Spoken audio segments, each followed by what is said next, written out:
Everything changed the afternoon my wife's smartwatch connected to the Bluetooth system in my truck. Emily wasn't even with me. I'd borrowed her charger that morning because mine had stopped working, and apparently her watch had paired with my truck weeks earlier without either of us noticing. I was sitting at a red light after picking up materials for a job when a notification flashed across the dashboard. Same place tomorrow. Don't let your husband know. The sender wasn't a name, just a dumbbell emoji. The message disappeared almost as quickly as it appeared, replaced by the radio station I'd been listening to, but I never heard another word of the song. The light turned green. Cars behind me started honking. I eased forward on instinct, my hands steady on the wheel, even though my mind wasn't. I told myself there had to be an explanation. Maybe it was a joke between gym friends. Maybe it was about planning a surprise. 12 years of marriage teaches you to give your spouse the benefit of the doubt. But something settled deep in my chest before I even reached the next intersection. It wasn't panic. It wasn't anger. It was the quiet realization that whatever I believed my marriage was that morning, it wasn't that anymore. And for the first time in 12 years, I wasn't driving home expecting answers. I was driving home wondering how long I'd been living inside a lie. Before that message, I would have told anyone that Emily and I had a good marriage. We'd been together for 12 years, living in Charlotte, building a life that looked ordinary from the outside, but felt solid to me. We weren't rich, and we didn't pretend to be. I worked long hours managing commercial construction projects, and she handled operations for a regional insurance company. Most evenings ended the same way. We'd eat dinner together, watch a show neither of us was fully paying attention to, and talk about work before going to bed. About 2 years earlier, my doctor gave me a wake-up call. My blood pressure was climbing, my cholesterol wasn't much better, and carrying extra weight was starting to catch up with me. Emily didn't hesitate. She suggested we make the change together instead of leaving me to fight through it alone. For a while, that's exactly what we did. We counted calories, walked every evening, and celebrated every small victory. I lost almost 60 pounds. Emily lost nearly 80. Watching her confidence return was one of the happiest experiences of our marriage. She laughed more. She started wearing clothes she'd always said she was too self-conscious to buy. When strangers complimented her, I felt proud instead of jealous. Eventually, walking turned into gym memberships. I preferred lifting early before work, but Emily discovered afternoon classes and strength training. She talked about proper form, progressive overload, and a trainer named Logan who specialized in helping clients rebuild muscle after major weight loss. I never questioned any of it. If she came home an hour later than expected, I assumed the workout had run long. If she wanted to train alone, I respected it. I believed we were simply growing into healthier versions of ourselves. Looking back now, I realize I was measuring our marriage by trust. She was measuring it by opportunity. That notification stayed with me long after the truck was parked in my driveway. I didn't mention it to Emily. By the time she came home, carrying her gym bag over one shoulder and smiling as if nothing in the world had changed, I'd already decided that asking questions without facts would only give her a chance to explain away whatever I'd seen. If there was an innocent explanation, it would reveal itself. If there wasn't, I didn't want my suspicions warning her to become more careful. Over the next several days, I stopped looking at our marriage through habit and started looking at it through observation. Almost immediately, small details that I'd ignored for months began lining up. Emily never left her phone unattended anymore. Even when she showered, it sat face down on the bathroom counter instead of charging in the kitchen like it used to. Whenever a message arrived, she'd glance at the screen before deciding whether to answer, and if I happened to walk into the room, she'd lock it without thinking. She also became strangely defensive whenever Logan's name came up. The first few times I'd mentioned him in the past, she'd happily repeat something he'd taught her about nutrition or lifting technique. Now, even a casual comment like, "How's Logan's program working out?" was enough to change her expression. "He isn't my only trainer," she'd answer quickly. "Why do you keep bringing him up?" I wasn't bringing him up often. That was the point. Then I noticed something else. Her monthly gym charge had increased, but the membership name on our credit card statement wasn't the same fitness club we'd joined together. It was processed through a different business entirely. I didn't accuse her. I simply opened a notebook that night and started writing down dates, times, charges, and every inconsistency I could verify. For the first time since we'd married, I stopped trusting my assumptions and started trusting the facts. For the next several weeks, I said almost nothing about the distance growing between us. Emily probably mistook my silence for acceptance. In reality, it was the first deliberate decision I'd made since seeing that message on my dashboard.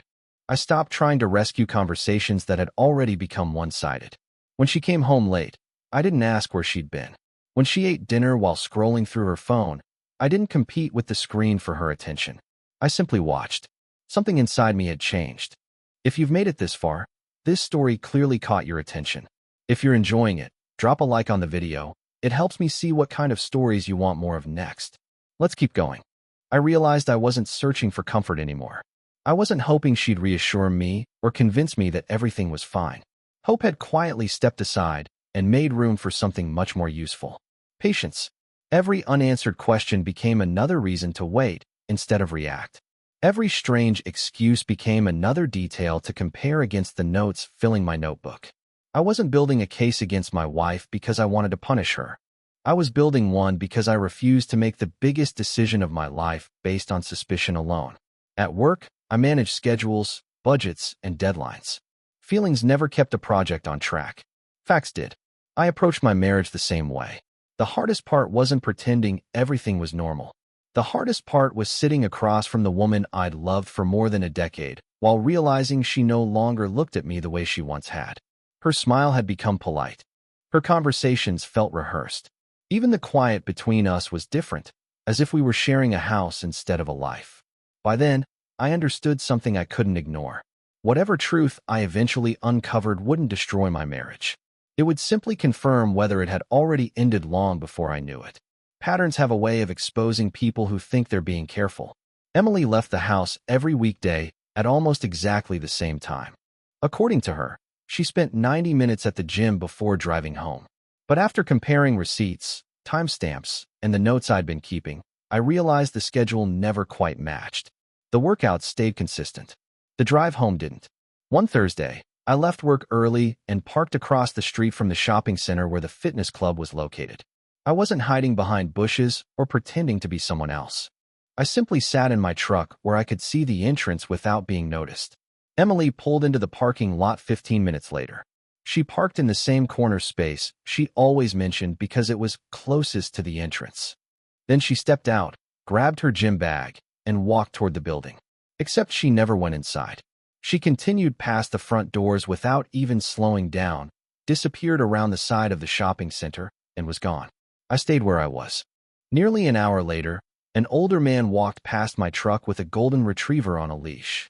He nodded politely before stopping beside the driver's window. "You waiting on your wife?" he asked. I looked at him, surprised. "You've seen me before?" He smiled.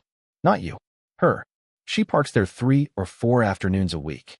He pointed toward the rear alley behind the stores. "Usually leaves with the same tall fellow. They head toward the old boxing gym a block over." I thanked him without asking another question. After he walked away, I drove past the alley. The abandoned boxing gym looked closed from the street, but a separate staircase climbed to a renovated loft above it. No gym signs. No membership entrance. Just a private door where no one would think to look. For the first time, Logan's name wasn't just a suspicion. It had an address. I contacted a divorce attorney before I confronted my wife. That wasn't because I'd already decided to end the marriage. It was because I needed to understand what mattered legally before emotions complicated everything. My attorney listened without interrupting as I explained the message, the unexplained gym charges, the private loft, and the weeks of notes I'd been keeping. When I finished, he gave me one piece of advice. Document facts, not conclusions. From that day forward, every receipt, every bank statement, every unusual charge, and every change in our routine went into a folder. I downloaded copies of our financial records, made secure backups of property documents, and photographed anything that could later become important. I wasn't preparing for a fight. I was preparing for clarity. The more information I collected, the wider the picture became. Logan wasn't simply renting a private loft. Through publicly available business records, I discovered he operated an independent training company from that address while still working full-time at the fitness club. Several online reviews mentioned private coaching sessions that never appeared on official gym schedules. Then something else caught my attention. Buried among older comments were vague complaints from married clients whose training relationships had become unprofessional. None of the reviews named an affair directly, but the language was remarkably similar. Boundaries had been crossed. Personal relationships had developed. Clients had quietly disappeared after ending their memberships. When I showed everything to my attorney, he leaned back in his chair for a long moment. "This isn't just about your marriage anymore," he finally said. "If this trainer is using his position to pursue clients, there could be professional consequences beyond your divorce." I nodded without saying anything. For weeks, I'd believed I was uncovering one betrayal. Instead, it appeared I had stumbled onto a pattern that reached far beyond my own home. The confrontation happened on a Friday afternoon, but it wasn't because I'd planned it. I finished a meeting earlier than expected and decided to stop by the house before heading back to the office. Emily had texted that she was spending the afternoon at the gym, so I expected an empty driveway and a quiet house. Instead, I noticed a pickup truck I didn't recognize parked beside the garage. The front door wasn't locked. I stepped inside without making a sound, setting my keys on the entry table the way I always did. The house was unusually quiet until I heard voices coming from the living room. A man's laugh, then Emily's. When I turned the corner, they both looked up. Logan stood beside the couch wearing jeans and a fitted black shirt instead of gym clothes. Emily had frozen where she sat, her face draining of color the instant she saw me. No one spoke for several seconds. Logan recovered first. "I think I should go," he muttered. "Yes," I replied evenly. "You should." He didn't argue. He grabbed his jacket, avoided looking directly at me, and walked past without another word. The front door closed behind him, leaving only silence inside the house we'd shared for 12 years. Emily began crying almost immediately. "It wasn't supposed to happen like this," she whispered. I remained standing. She apologized over and over, insisting it had started as personal training before becoming something she couldn't control. She admitted she'd lied about the workouts, the late afternoons, and the private loft. Every confession sounded rehearsed, as though she'd imagined this conversation many times before. I never interrupted. When she finally stopped talking, I took one slow breath. "My attorney already has everything he needs," I said. "His office will contact yours on Monday." She stared at me through tears. "You're not even going to fight for us?" I shook my head once. "I already did. You just didn't notice when I stopped fighting alone." Once the divorce papers were filed, events began moving without much help from either of us. Emily moved into a small apartment across town while the attorneys handled the legal process. We communicated only through email or when absolutely necessary. There were no emotional conversations anymore. No attempts to revisit the past. Everything became practical, measured, and documented. My attorney advised me not to interfere with anything beyond the divorce itself, but he also encouraged me to respond honestly if anyone conducting an investigation contacted me. It didn't take long. The fitness club launched an internal review after another former client submitted a complaint involving Logan. During that process, management discovered he had been meeting paying clients inside the private loft while using the gym's reputation to attract business. Company equipment had been removed without authorization, and training sessions were taking place completely outside official records. Several weeks later, Logan's employment ended. The licensing board responsible for professional fitness certifications also opened a separate investigation after receiving statements from multiple former clients describing similar boundary violations. I wasn't the center of that investigation.